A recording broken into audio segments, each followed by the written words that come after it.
How are we doing, people? Right, so as you know, each week I've been doing a video on what have I been playing and what am I going to play.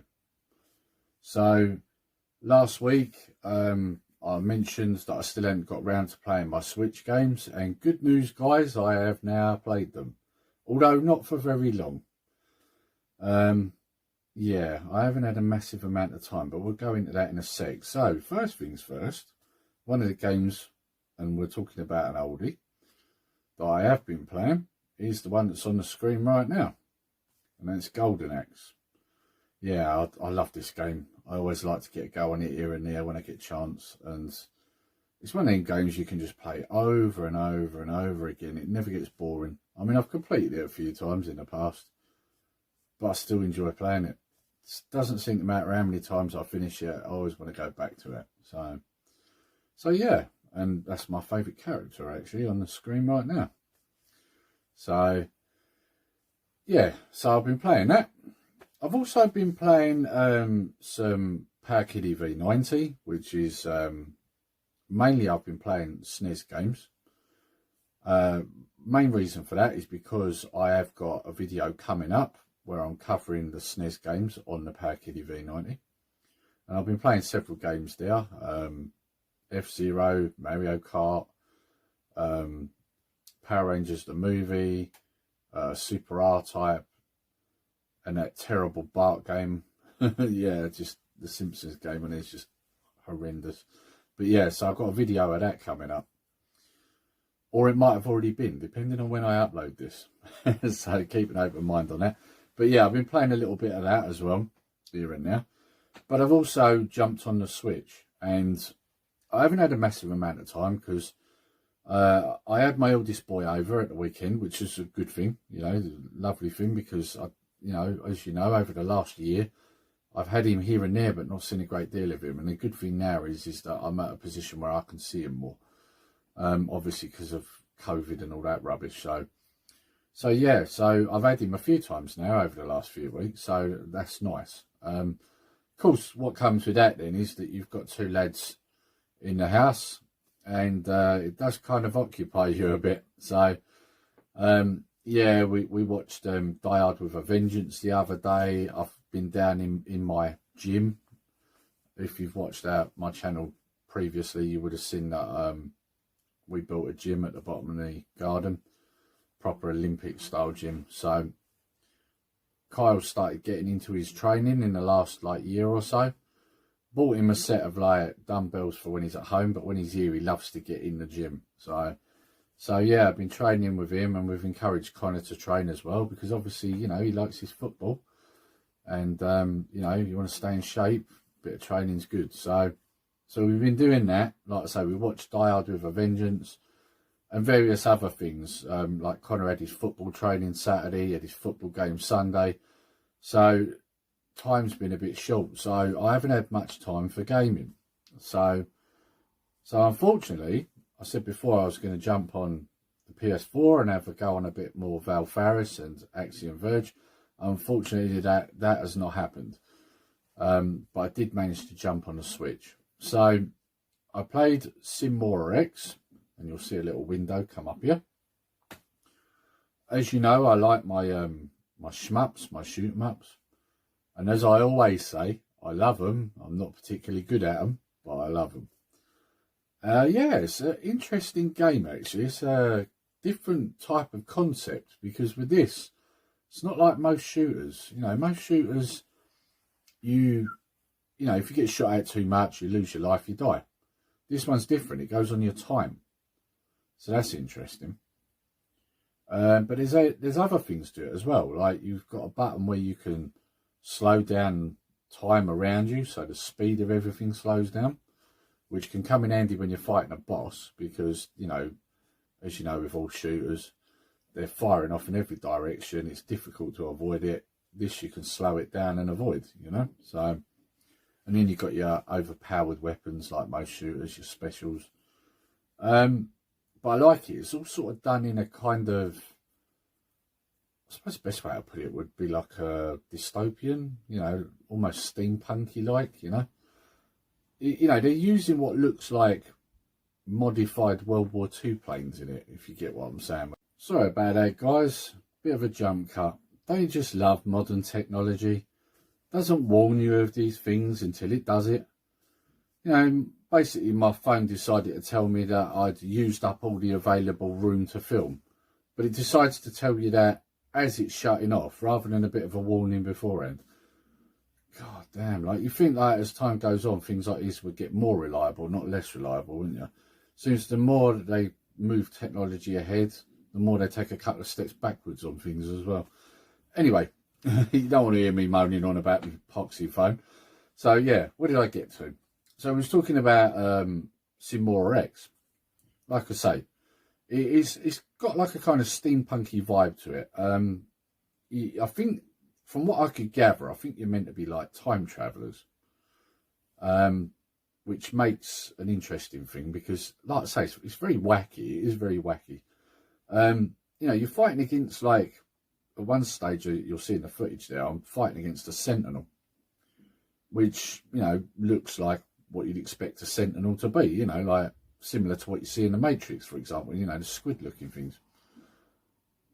But it doesn't quite look like it should be in the same universe as the plane, which is probably where the time travel bit comes into it. I don't know, but it works very well together, if that makes any sense. You know, you're bringing two worlds together then, aren't you, kind of. The graphics are very good, the speed of it's very good, the sound, everything's great. The Switch does a really good job with this game. You know, with previous systems you would have struggled to do all of this, but with this one it's perfectly fine, it works well. So yeah, so that's good. One thing I would advise though, is that if you're looking at this and thinking, oh, my boy might like that, make sure you pay attention to the age rating on it, because there is swearing.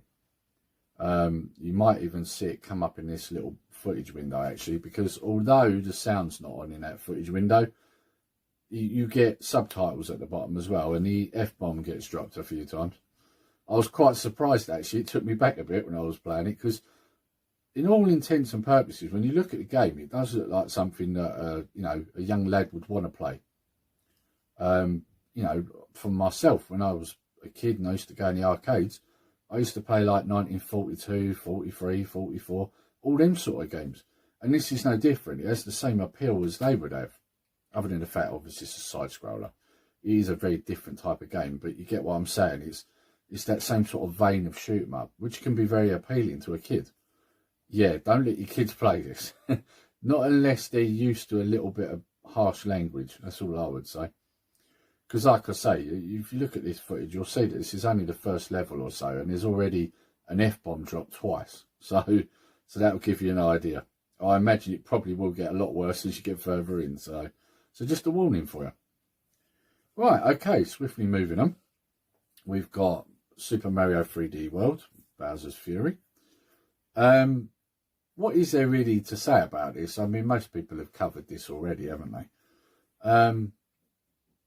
You know, it is what it is. It's basically a Mario game that's 3D.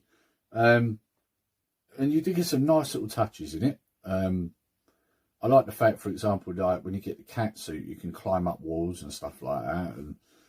And obviously, if you go different characters, they've all got different strengths, sort of thing. Like, for example, Princess Peach floats, so that's handy. Luigi tends to be able to jump higher, you know, so each character has their own strength. Yeah, interesting. The only thing I would say with this game is and it's not a bad thing, there's a lot in each sort of stage, each level. There's a lot you can do, to a point where you can miss things. There was a part where I was running around and I realised afterwards that I'd missed quite a bit actually, because with a lot of these games you have other little tasks you can do in between, and you know, it's not just literally get to one end to the other. And I found I missed a few things as I was going through the first level, because there's so much to look at, to go round, you know. So, and you'll probably see that in this footage actually as playing. Like, yeah, I did kind of rush through that level too much, and I thought, yeah, I've missed loads of stuff there. I probably should have took my time a bit and wandered around, you know. So, but that is something I intend to correct. I will do that when I next play it. So, and then of course we've got Mario All-Stars, Yeah, so as you'll see in the footage, I put the N64 version on. Now, the funny thing is, when it's come out, a friend of mine had it, because I've never owned an N64, but a friend of mine had one. And I remember it being a pretty good game. Of course, that's what we had then, wasn't it?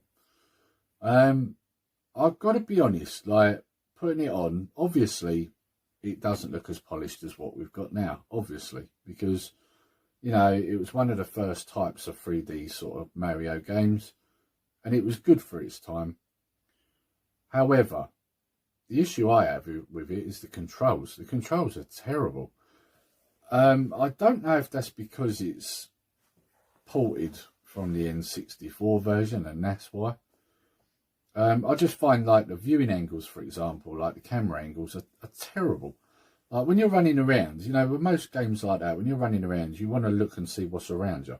So you're running with your left stick, and then your right stick will be moving the camera around you. Yeah, not so easy to do on this one. It doesn't always want to play. And even at times, it will go the opposite direction to what you're pushing, I've noticed as well. So yeah, that was annoying me a little bit. It is a game that I'm going to have to play more often, because I haven't played it since the N64.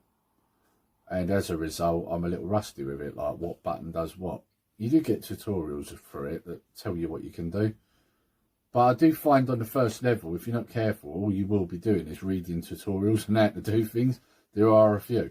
So yeah. But yeah, I enjoyed it. I like I say, it's one of them games I'm going to have to put more time into. So, but I'm glad I've got it, because obviously there's not just that, there's also Galaxies on there as well. And I didn't get a chance to have a go at it yet, but I do intend to.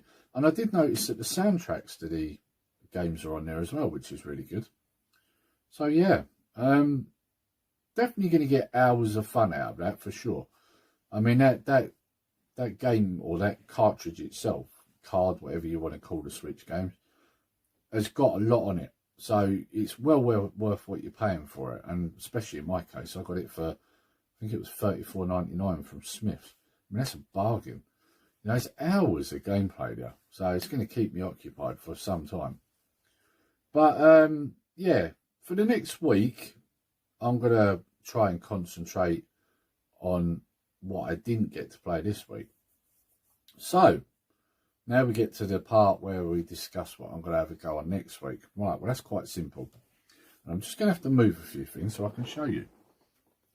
Right, so some time ago, I picked up some more Evercade cartridges, which you would have seen in a pickup. However, I still haven't got a chance to play them. This is the problem. I pick up so much stuff, you don't always get the chance to get on it. And like I say, unfortunately, I've had, the last few weeks, I've had my days off, and it's always been when Connor and the wife are off work, or the wife's off work, Connor's off school. And the problem with that is that's all fine, but you don't always get a chance to do any gaming or, you know, your own time. You end up busy with what they're doing. So the last couple of weeks, it's kind of like been a detriment to me playing stuff that I've picked up. So the last few weeks have been quite horrendous in that respect. So I've got a lot of stuff I haven't played yet. So anyway, getting back to the matter at hand. So I picked up some Evercade cartridges. As you know, I'm a big fan of the Evercade, and I am trying to get the full set. And you would have seen these probably about a month ago, to be honest. That's how long they've been sitting there, and they're still sealed. I picked 4 up at the time. One of them I have actually managed to have a go on. Now the other 3 are the Namco Museum Collection 2. Still sealed, as you can see. Haven't even got the seal off it. Interplay Collection 2, which has got Earthworm Jim 2 on it. Again, still sealed. And got one of my favourite games on it. And that is the Technos Collection 1. Double Dragon. And it's still sealed. So, yeah. So I'm intending on having a go on them. I'm definitely going to play these. Because I haven't got on my Evercade much just recently. And I really want to. And especially considering that they've got some new cartridges out now, and I am intending on picking them up actually when payday comes. So yeah, I'm itching to get them actually, because they do look really good. So yeah, I do intend on playing them. And also I intend on going back to my PS4, bunging Axiom Verge on, and also Valfaris, because I definitely want to get back on them. They are really good games, and yeah, I'm looking forward to that. And if I get a bit of time, I might try and throw a bit of Mega Drive in there as well.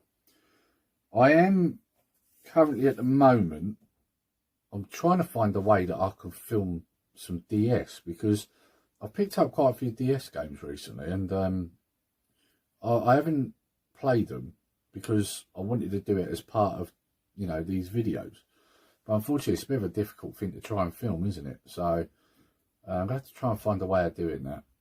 So that'll be good, because I've got quite a few, like I say, I've picked up quite a few DS games recently. And yeah, it'd be nice to put them in a segment of, you know, what have I played and what am I going to be playing. So yeah, so anyway, that's what I've been playing. That's what I'm going to be playing.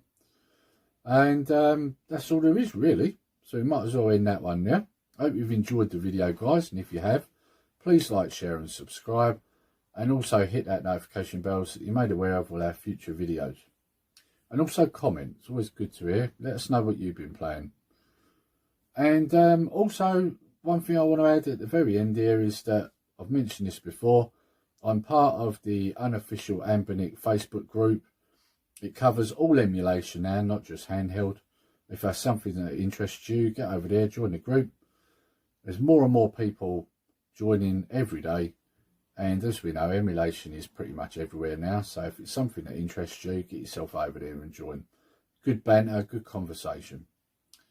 Right, and until next time, take care, stay safe. Nerdy Geezer out.